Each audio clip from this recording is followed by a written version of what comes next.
104.9 Mitra FM Purwokerto, All Hits Be Smart in Every Single Day. Selamat sore Mitra Lovers. Berjumpa kembali dengan Emily yang saat ini akan temani Anda. Kita masuk di segmen Beranda Islami ya.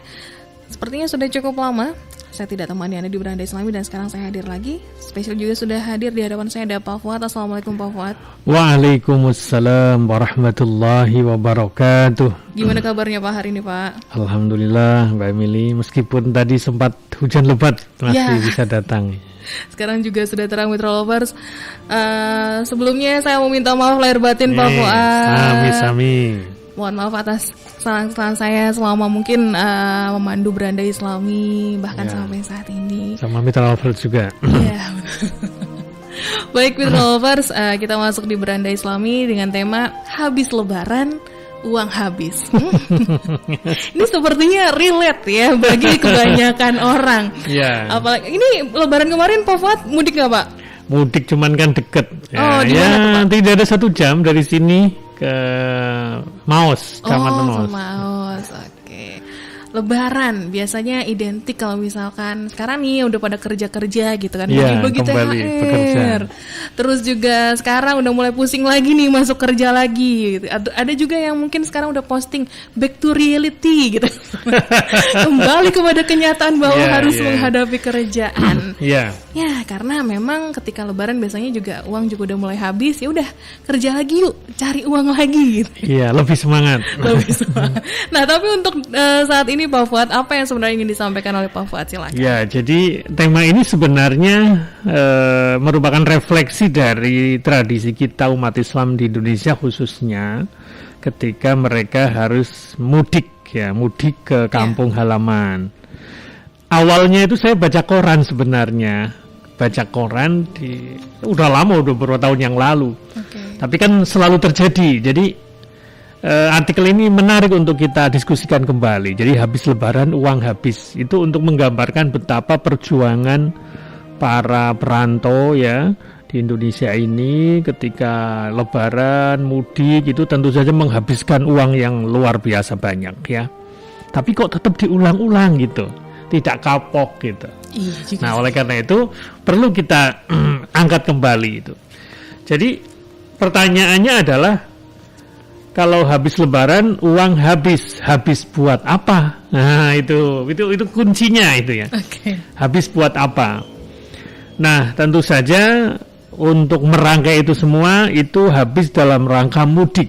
Nah, kita lihat rangkaian orang mudik, meskipun saya belum merasakan mudik yang dalam pengertian yang jauh ya, karena saya kebetulan dengan istri itu satu desa. Baik. Satu desa, satu RW, beda RT saja. Waduh. Tapi seberang jalan. Jadi kalau saya sering gurau, Mbak Emily ini sebagai joke ya. Kamu istri orang mana itu? Orang seberang, saya bilang kayak gitu. Dia penasaran tuh, orang seberang mana itu? Ada yang Sumatera, Kalimantan gitu. Kemudian saya jawab seberang jalan gitu. Nah, hingga kemudian teman-teman ada yang Pak Fuad mah mudiknya bisa sambil mundur katanya.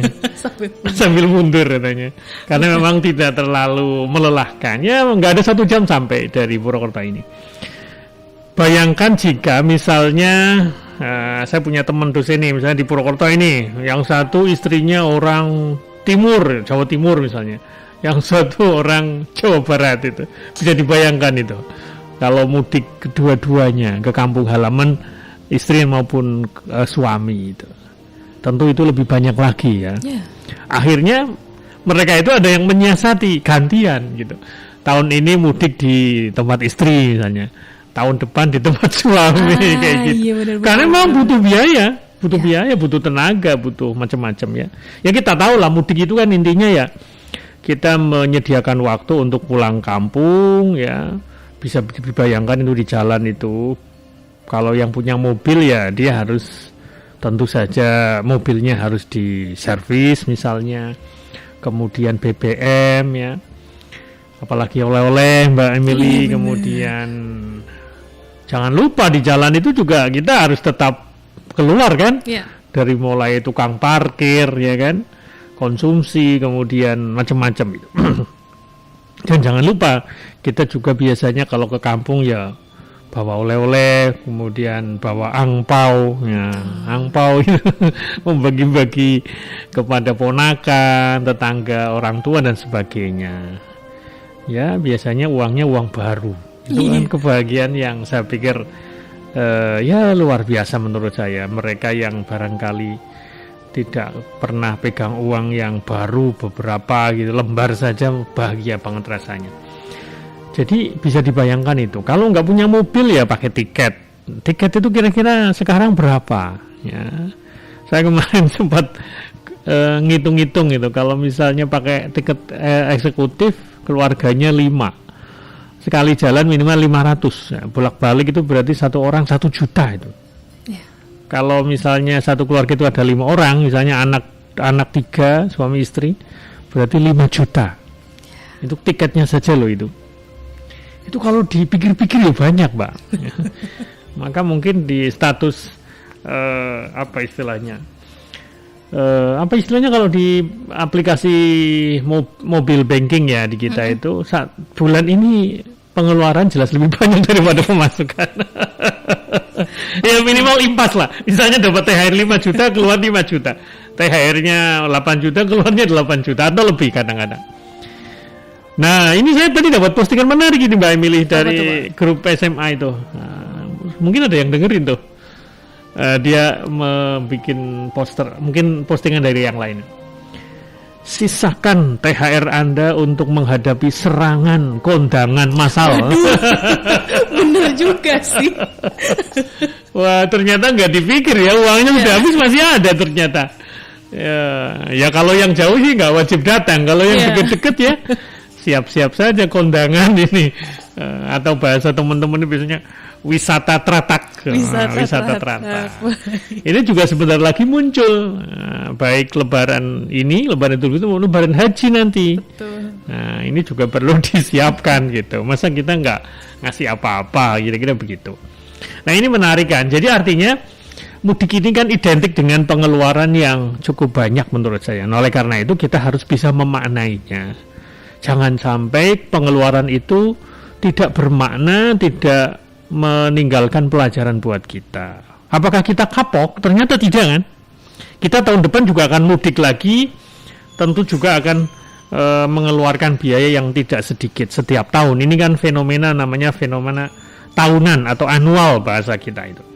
Nah, oleh karena itu, Mitra sekalian, kita perlu untuk bisa memaknai ini semua. Untuk apa itu semua?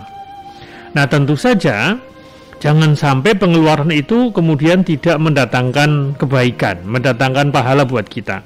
Jangan sampai kemudian lewat begitu saja, kita tidak melepas pengeluaran kita dengan keikhlasan gitu ya. Jadi saya menganggap bahwa belanja kita di mudik ini sebenarnya merupakan langkah kita untuk menjadi pintu rezeki buat orang lain. Orang lain itu bisa misalnya ya pedagang makanan misalnya ketika kita di tempat-tempat wisata ini sekarang masih Purwokerto itu masih juga banyak kan. Betul. Tempat-tempat wisata, di situ ada tukang parkir. Kita biasanya ngasih lebih tuh, Mbak. Yeah.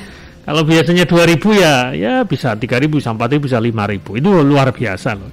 Itu saya pikir patut kita puji ya bagi para pemudik yang ya istilahnya kayaknya brul gitu uangnya gitu kan ya. Belum lagi misalnya kalau kemarin itu di Purwokerto ya bisa apa ya, selain tukang parkir ada yang pakogah, kemudian ada penjual makanan kecil, ada penjual bunga, macam-macam itu ya. Itu juga menurut saya harus kita maknai bahwa itu kita sedang menjadi keran buat orang lain. Ya, itu saya pikir harus kita maknai ke sana supaya tidak kemudian sia-sia pengeluaran kita di mudik ini sudah banyak, tapi kok ternyata kita kayak kurang merasakan bahwa itu adalah sesuatu yang sangat bermanfaat buat kita. Jadi jangan lupa niatnya adalah bersyukur. Ya, bersyukur, jangan kapok ya. Ke tahun depan juga biasanya begitu lagi. Nah, supaya kita lebih termotivasi lagi bahwa apa yang sudah kita keluarkan insya Allah akan kembali kepada kita. Kembali tapi bukan dari orang yang kita bagi. Allah yang akan men-setting dari mana kembalinya apa yang sudah kita infakkan itu akan kembali ke kita lagi dalam bentuk yang berbeda dari sumber yang berbeda. Nah, inilah yang saya pikir perlu kita perkuat kembali. Nah, saya ingin membacakan sebuah hadis yang cukup populer. Hadis ini diriwayatkan dari beberapa riwayat. Nah, salah satunya adalah dari Imam Bukhari dan Muslim. Saya ingin baca langsung dari sahabat Anas bin Malik. Man ahabba ayyub satolahu fi rizqihi wa yunsa'alahu fi atharihi falyasil rahimah. Nah, mungkin Mbak Emily pernah mendengar. Barang siapa yang pingin atau suka untuk diluaskan rizkinya, ya, wayun sa'alahu fi atharih, kemudian dipanjangkan umurnya, falyasil rahimahu, maka hendaklah dia menyambung silaturahim. Nah, mudik itu sebenarnya dalam rangka silaturahim, sehingga kemudian insya Allah kalau kita niatnya silaturahim, ya, jangan karena pingin memamerkan kesuksesan, bukan karena kita pingin manas-manasi, jangan gitu ya, gengsi jangan. Itu betul-betul harus dilandasi karena kita pingin silaturahim dengan keluarga di kampung halaman. Insya Allah itu akan mendapatkan manfaatnya kita itu. Rizkinya akan ditambah dan umurnya juga akan ditambah. Jadi sekali lagi itulah motivasi yang harus kita miliki, kita jaga supaya mudik kita yang sudah menghabiskan banyak biaya ini, bahkan mungkin bisa melebihi dari pemasukan sebulan kita misalnya, itu bermanfaat, ya, bermanfaat dan tetap kita lakukan dengan motivasi dan niat yang ikhlas, kira-kira begitu. Apalagi Mbak Emily, kalau kita berbaginya kepada orang tua. Nah, jadi ketika kita mudik kemudian kita berbagi ke orang tua secara materi, itu sebenarnya salah satu bentuk yang disebut dengan birrul walidain. Birrul walidain itu artinya berbuat baik kepada orang tua. Selain mengikuti perintahnya, tentu saja perintahnya yang baik, ya, yang tidak bertentangan dengan agama. Kemudian kita bersikap hati-hati ketika berbicara, tidak menyakiti. Ada cara lain, yaitu ketika orang tua masih hidup, ya, kita yang sudah berkeluarga, sudah bekerja, sudah menghasilkan atau mencari nafkah, tentu saja tugasnya adalah berbagi, membantu secara materi kepada orang tua kita. Itu adalah bentuk birrul walidain. Itu adalah hal-hal yang harus kita niatkan, ya. Kalau kemarin belum begitu, ya sekarang diniatkan begitu, supaya apa yang sudah dikeluarkan itu tidak sia-sia, tidak muspro. Begitu Mbak Emil barangkali. Jadi sekali lagi, kalau habis lebaran ini uangnya habis buat apa? Ya, tergantung. Kalau kita memang tadi dalam kerangka niatnya seperti itu, apapun yang kita berikan ketika di jalan kepada orang-orang yang barangkali membutuhkan sedekah kita, peminta-minta, bahkan mungkin ada pengamen, ada macam-macam lah, ya.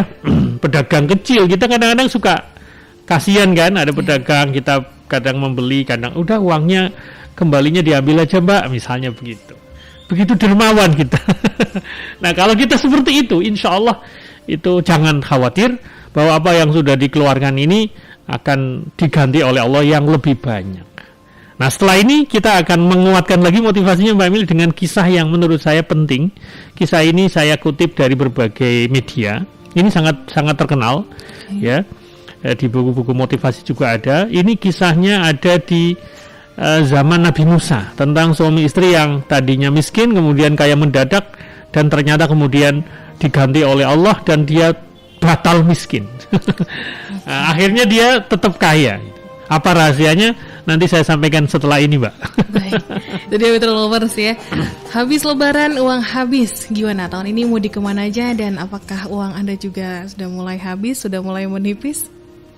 Baiklah, mungkin sama, ya, bagi kebanyakan orang di luar sana. Sekarang kita harus kembali bekerja, kembali mengumpulkan rezeki lagi. Dan seperti yang sudah tadi Pak Fuad sampaikan, rezeki nggak akan kemana Mitra Lovers. Nanti juga apa yang mungkin sudah Anda keluarkan akan kembali, ya, akan digantikan, bahkan mungkin lebih banyak. Seperti yang sudah mungkin tadi disampaikan sama Pak Fuad, ada kisah apa nih, Pak? Sekali-kali kita pakai kisah nih, biar hidup kita semakin mantap, ya. Okay. Jadi gini Mbak Emily, mungkin pernah baca Mitra sekalian, ya. Jadi pada zaman Nabi Musa itu ada sepasang suami istri yang ceritanya hidupnya kekurangan selama bertahun-tahun ya. Kemudian ya kehidupannya sangat miskin ya, tapi mereka tetap sabar, berupaya untuk ya berusaha keluar supaya tidak miskin lah, kira-kira begitu. Nah, suatu hari saat mereka beristirahat di tempat tidur tuh, sang istri itu berkata kepada suaminya, "Bukankah Musa itu Nabi Allah?" Dan Nabi Musa itu kita kenal sebagai Kalimullah, jadi Nabi yang bisa berbicara dengan Allah. Jadi bukankah Nabi Musa itu Nabi Allah dan bisa berbicara dengannya? Nah, kata istrinya itu. Kemudian sang suami menjawab, "Ya benar." Kemudian sang istri berkata lagi, "Kalau begitu kenapa kita tidak pergi mendatangi beliau dan mengadukan keadaan kita kepadanya? Kita minta padanya agar berbicara kepada Tuhannya tentang keadaan kita dan memintakan agar kita diberi kekayaan supaya kita bisa hidup senang dan berkecukupan selama menjalani sisa hidup kita." Kira-kira begitu. Esok harinya kedua suami istri ini mendatangi Nabi Musa dan menyampaikan keinginan tersebut. Nabi Musa pun kemudian bermunajat menghadap Allah dan menyampaikan keinginan suami istri tersebut. Kita tahu Allah itu maha mendengar, maha melihat, jadi tidak ada sesuatu pun di langit dan bumi ini yang tersembunyi darinya. Kemudian Allah menjawab permohonan Nabi Musa. Allah berfirman, "Wahai Musa, sampaikan kepada mereka," suami istri tadi, "bahwa aku telah mengabulkan permintaan mereka dan aku akan memberi mereka kekayaan. Tetapi hanya 1 tahun saja. Dan setelah 1 tahun, aku," kata Allah, "akan kembalikan mereka menjadi orang miskin." Nah, jadi dikabulkan tapi cuma 1 tahun. Mendengar kabar Nabi Musa itu, pasangan suami istri kemudian sangat gembira luar biasa. Dan benar saja, beberapa hari kemudian rezeki datang dari arah yang tidak mereka ketahui hingga menjadikan mereka kaya raya di tengah masyarakat. Nah, kita lanjutkan.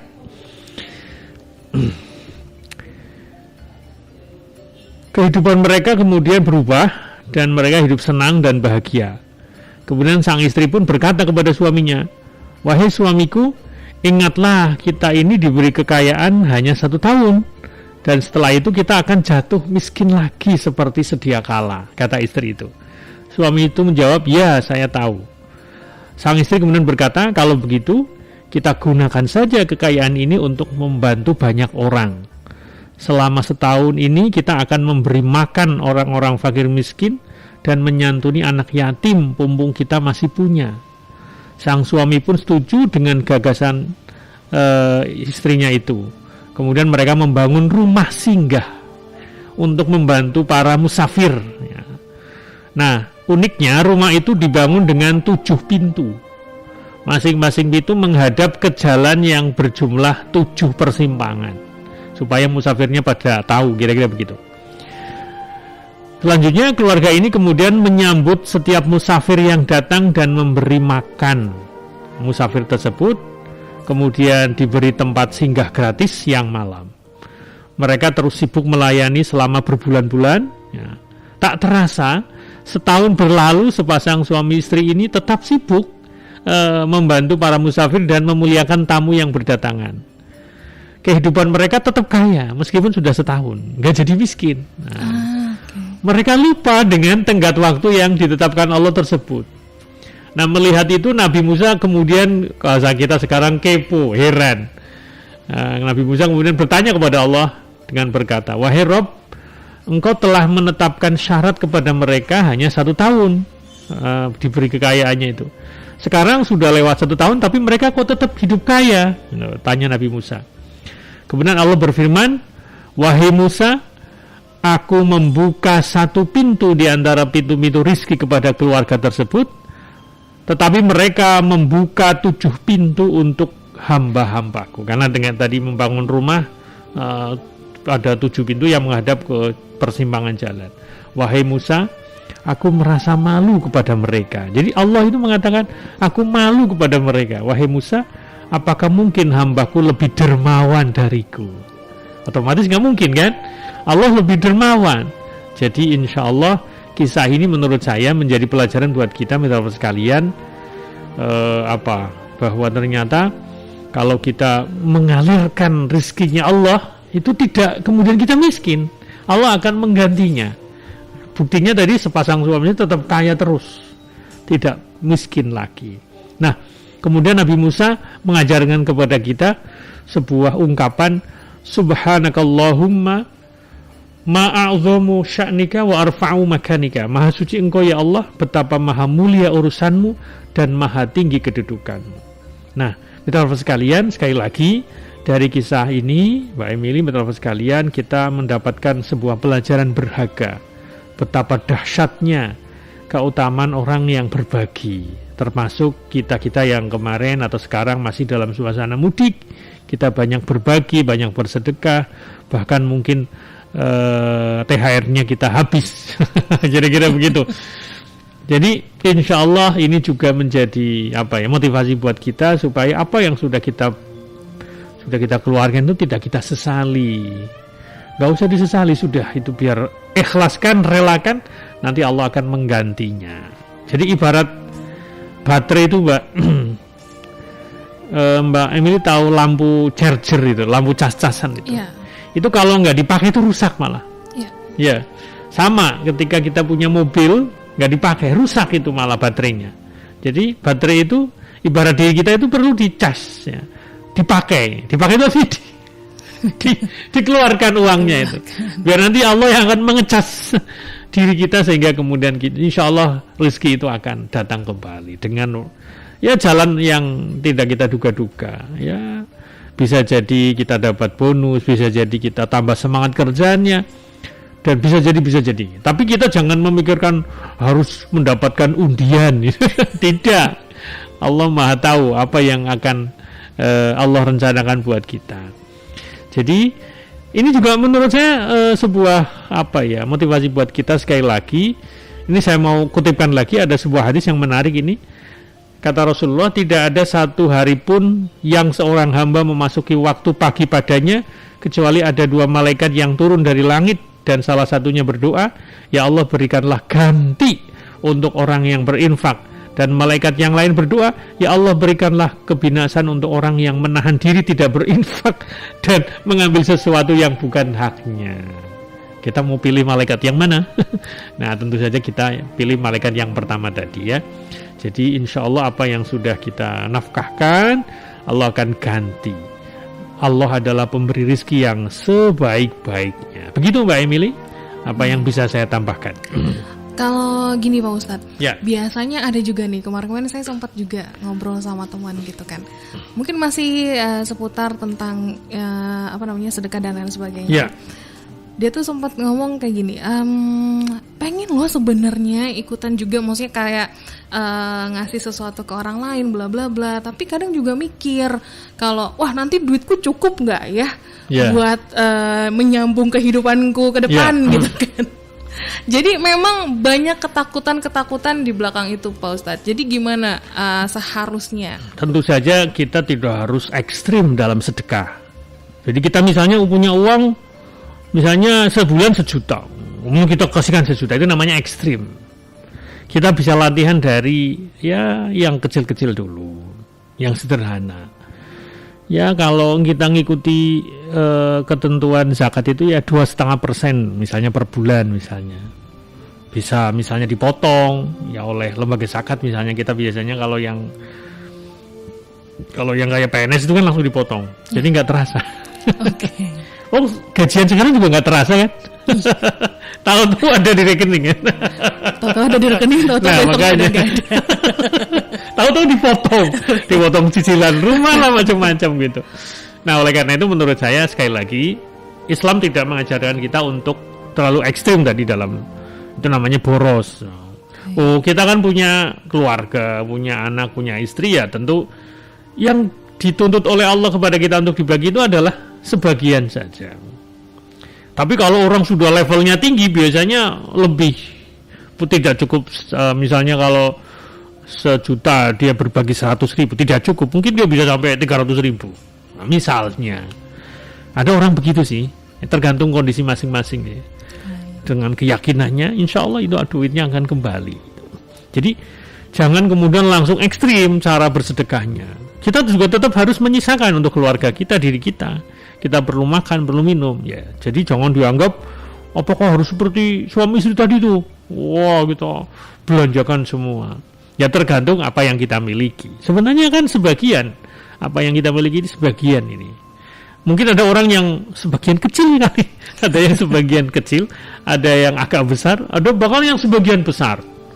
Wah, itu kalau itu sudah levelnya orang yang dermawannya itu udah luar biasa gitu. Itu udah banyak lah kisah-kisah yang tidak mungkin terbantahkan. Bahwa orang yang rajin menolong, rajin membantu, dan tidak harus uang kok.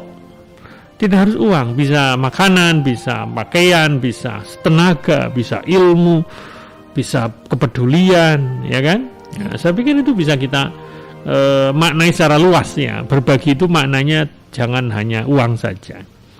Ya kalau yang materinya banyak ya tentu materinya uangnya harus banyak yang dibagikan.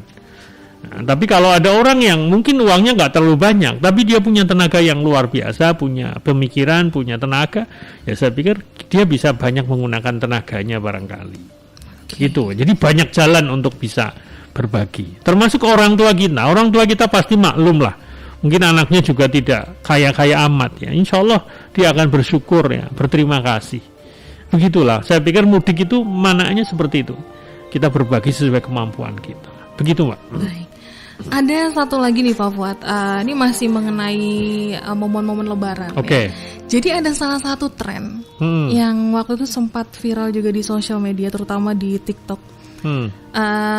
Kalau ini temanya habis lebaran uang habis, ini yang habis bukan uang Pak, tapi energi. Jadi ada salah satu tren di mana mereka buat video ataupun bahkan VT gitu kan, dimana kata-katanya adalah pokoknya energi aku udah habis, tinggal 1% gitu kan, 99% nggak pengen ikutan silaturahmi bareng sama keluarga besar. Oh.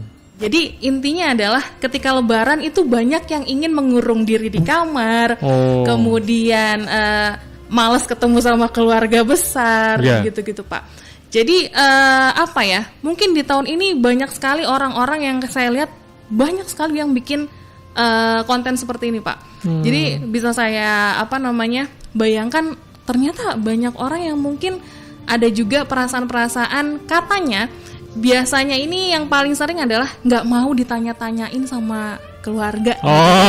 Pertanyaan-pertanyaan yang mungkin menyakitkan. Iya, betul, gitu, saya paham. Tapi di sisi lain ada juga yang bilang, ya masa mutus silaturahim gitu kan. Iya, tapi kan kesehatan mental saya lebih penting gitu kan. Akhirnya berdebat lah di situ. Betul, gimana kalau saya bisa memahami bahwa saya pikir apalagi kalau usia-usia muda, usia-usia termasuk ya dewasa awal gitu ya. Saya tahu bahwa itu memang banyak masalah kadang-kadang kita satu sisi tidak ikut nimbrung, tidak silaturahim salah ya, tapi begitu ketemu malah mungkin disudutkan ya dengan pertanyaan-pertanyaan kapan nikah lah, macam-macam lah ya. Ya saya bisa memahami, tetapi begini menurut saya, silaturahim itu kan sekarang di zaman modern ini kan tidak harus ketemu. Jadi kalau memang kita tidak bisa ketemu, kemudian kita lewat media sosial, ya itu saya pikir bisa mewakili. Tapi kalau sudah di kampung masa nggak ketemu orang kan lucu. Itu anaknya mana? Katanya mudik, saya pengen ketemu. Misalnya ada tamu begitu kan, bude kita, om kita, itu lagi di kamar. Wah, itu malah nambah dosa itu begitu. Nggak mau ketemu. Kalau nggak mau ketemu ya jangan mudik. Nah, itu. Masalahnya kan teknologi itu nggak bisa menggantikan orang, Mbak. Jadi ketemu itu tetap penting menurut saya, bahwa orang ini, manusia ini butuh dimanusiakan. Karena kalau semuanya lewat minal aidin wal faizin ya, cuma lewat WA misalnya, ikut berbelasungkawa lewat WA tok, kan itu kan tetap kurang rasanya kan. Tetap ketemu. Jadi komunikasi yang sesungguhnya adalah komunikasi yang langsung. Manusia itu nggak bisa digantikan dengan HP. Meskipun HP juga tidak kita tinggalkan ya, tetap untuk say hello, untuk mengabarkan sesuatu tetap penting ya. Tapi komunikasi langsung dengan orang juga tetap penting. Ya. Nah, meskipun sekarang ada istilah dompet digital ya, misalnya undangan ya, kan sekarang undangan tuh canggih-canggih tuh, ada videonya, kirim komentar gitu, bahkan ada dompetnya. Ya, kirim hadiah. Jadi kalau seolah-olah nggak datang nggak apa-apa, yang penting uangnya, angpaunya nyampe, ya boleh-boleh saja begitu ya. Jadi kalau saya sih tetap komunikasi langsung tetap penting. Perkara kemudian nanti ditanya-tanya ya kita cukup memaklumi saja. Itu barangkali pertanyaan yang membuat kita stres itu adalah bentuk doa dari orang-orang yang dalam pengertian terdekat kita. Kan orang kalau nggak dekat kan nggak berani nanya begitu kan. Dia pasti akan menjaga jarak, nggak terlalu. Tapi ada juga orang yang kebangetan sih memang. Emang ada. Nggak kenal langsung nanya gitu ya. Nah, tapi ya itu saya pikir tergantung kita memaknainya, tergantung kita mempersepsinya. Jangan terlalu dibawa ke hati juga. Apalagi yang tanya itu kakek-kakek, nenek-nenek gitu. Mbah kita nanya masa ke cucunya masa. Ya jangan diambil hati lah kalau saya. Yang lebih gentle itu adalah berani ketemu. Karena bagaimanapun kalau kita sudah ketemu orang ya insya Allah itu akan bentuk silaturahim kita. Siapa tahu nanti juga akan dientengkan apanya lah, mau jodohnya, rizkinya, pekerjaannya gitu. Jadi kalau kemudian kita menyiapkan diri untuk tidak terlalu terpengaruh dengan pertanyaan-pertanyaan yang membuat stres, saya pikir itu bisa, tergantung bagaimana kita konsep diri kita bahwa memang pertanyaan saudara kita itu mungkin mungkin maksudnya adalah dalam rangka supaya kita segera misalnya, tapi kita kan juga misalnya sudah berusaha tapi Allah belum memberi ya itu kita kembalikan saja. Jadi pertanyaan-pertanyaan yang mungkin kadang-kadang menyudutkan kita ya kita harus siap menyikapinya. Menurut saya begitu Mbak, sikap yang terbaik. Kalau sudah kadung di rumah ada orang mau ketemu masa nggak dilayani ya, kecuali kalau kita memang tidak ke rumah gitu ya, tidak pulang gitu ya, kita lewat HP saja ya, aman lah, nggak ditanya-tanya. Kira-kira begitu. Baik, terima kasih Pak Fuad. Ya. Nah Pak Fuad, ini masih momen-momen lebaran yang biasanya identik dengan maaf-maafan dan sebagainya.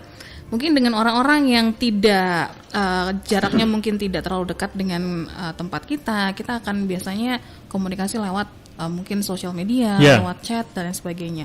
Tapi mungkin ada juga momen-momen di mana kita tuh sebenarnya pengen memperbaiki hubungan yang mungkin tidak baik sebelumnya. Misalkan kayak kita punya marah sama seseorang dan sebagainya gitu kan. Biasanya momen lebaran ini jadi momen yang ya udahlah, ngalah deh untuk komunikasi lebih dulu gitu kan. Tapi terkadang ada juga kata hati yang mengatakan aduh tapi sebenarnya kayak belum ikhlas gitu loh. Belum ikhlas banget nih buat maafin dan sebagainya. Itu gimana dong Pak? Ya, kalau kita ingin sehat dan bahagia, ini saya kutip ya dari penelitian di Stanford University, namanya Frederick Luskin namanya, ini seorang profesor ya di Stanford University.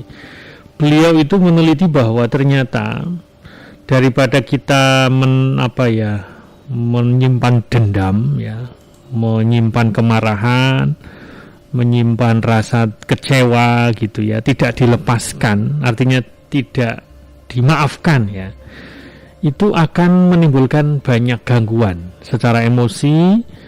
Kita tidak akan sehat ya, apalagi juga secara fisik.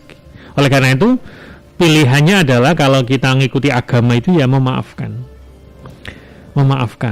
itu udah harus kemudian kita ngomong, tidak.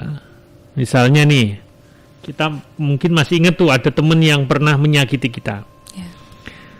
Nah, ketika kita sudah tidak menganggap itu sebagai sebuah ya istilahnya bahasa kita utang ya, karena kan itu sebenarnya dia berdosa sama kita kan. Nah, kemudian kita lepaskan, lah udahlah nggak apa-apa, saya tidak menganggap lagi. Dan kita berani kemudian tetap salaman sama dia, tersenyum sama dia, bahkan kita kalau bahasa Banyumasnya itu nanya duluan gitu ya, takon dulu gitu misalnya. Nah, itu luar biasa, kita menjadi orang yang besar pribadinya. Jadi salah satu orang yang utama itu orang yang misalnya menyambung silaturahim duluan kepada orang yang apalagi menyakiti, memutus silaturahim. Kita datang duluan, wah itu luar biasa kita itu. Ini orang yang utama ini. Nah, kita mau pilih orang yang seperti apa? Jadi salah satu langkah terbaik supaya kita hidupnya sehat dan bahagia itu adalah dengan memaafkan. Jangan menunggu dia minta maaf. Kalau dia nggak ngerasa nggak apa-apa, yang penting kita sudah memaafkan. Memaafkan itu artinya tidak memperpanjang, tidak menyimpan di hati, lepaskan. Itu namanya memaafkan. Insya Allah kita akan lebih sehat.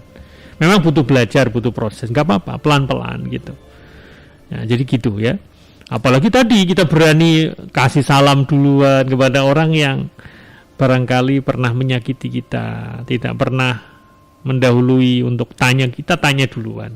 Insya Allah itu adalah ciri-ciri orang yang memang akhlaknya baik gitu. Sama misalnya memberi kepada orang yang tidak pernah memberi. Wah, itu juga luar biasa itu. Kita kan seringnya memberi karena dia pernah memberi kita kan. Yeah. Nah, orang yang terbaik itu bukan seperti itu. Kita memberi orang yang tidak pernah memberi ke kita. Kalau kita memberi karena dia pernah memberi kita itu wajar kan. Balas budi namanya. Tapi kalau kita memberi seseorang yang tidak pernah memberi ke kita, luar biasa itu. Nah, tapi prinsipnya orang, bukan prinsip, umumnya orang itu take and give kan. Yep. Menerima dan memberi. Nah, dia datang ke kita, kita datang ke dia. Itu umumnya orang, wajar itu menurut saya ya. Tapi yang lebih utama adalah ketika kita mendatangi orang yang tidak pernah datang ke kita, memberi orang yang tidak pernah memberi kita. Bahkan kalau kita berani istilahnya menyambung silaturahim kepada orang yang tidak pernah bersilaturahim kepada kita, bahkan mungkin memutus ya. Oh, itu lebih hebat lagi itu. Kita mengawali untuk silaturahim dengan orang yang pernah menyakiti kita, wah itu lebih luar biasa lagi itu. Nah, oleh karena itu mitra sekalian, saya pikir ini sekaligus tambahan ya. Tergantung pilihan kita. Kita ini mau menjadi orang yang rata-rata ya, atau orang yang di atas rata-rata. Orang yang utama atau orang yang umumnya. Nah, tentu saja kita berharap kita belajar bareng-bareng untuk bisa menjadi orang yang punya pribadi yang utama, yang lebih tinggi ya. Ya, dalam pengertian tadi membangun silaturahim dengan orang yang memutusnya, apalagi kita membantu orang yang tidak pernah membantu ke kita, mendahului istilahnya bersikap baik kepada orang yang menyakiti kita. Wah, itu adalah akhlak-akhlak utama yang menurut saya memang kita harus lakukan itu pelan-pelan dari hal-hal yang sepele, dari yang sederhana. Insya Allah pribadi-pribadi seperti ini akan lebih sehat ya. Kalau bahasa anak sekarang itu ya pribadi yang berkelimpahan. Jadi jangan menjadi pribadi yang sempit dadanya, tapi yang luas gitu ya. Pemaafnya tidak gampang sakit hati. Wow, itu mah malaikat. Insya Allah bisa pelan-pelan kita berlatih seperti itu. Itu kembalinya akan ke kehidupan kita. Jadi tidak ada ruginya menurut saya. Daripada kita kemudian menyimpan, pokoknya kalau dia nggak minta maaf, saya nggak mau maafkan. Nah, itu kayak gitu tuh akan merusak diri kita loh. Pelan-pelan itu akan merusak. Ya kalau memang sakitnya luar biasa kan tidak ada obat kecuali memaafkan. Kalau mau ditahan juga jatuhnya kita yang rugi kan. Apalagi kalau dia nggak kerasa, sudah lupa dengan kesalahannya, sudah lupa dengan bahwa dia pernah menyakiti kita. Apa percuma kan kita berharap dia datang ke kita dan minta maaf. Mending maafin aja. Tapi nggak perlu ngomong ke dia, nggak usah. Udah dalam hati, udahlah saya sudah lupakan, sudah maafkan. Itu insya Allah langkah yang terbaik. Begitu Pak. Semoga bermanfaat untuk kita semua. Assalamualaikum warahmatullahi wabarakatuh.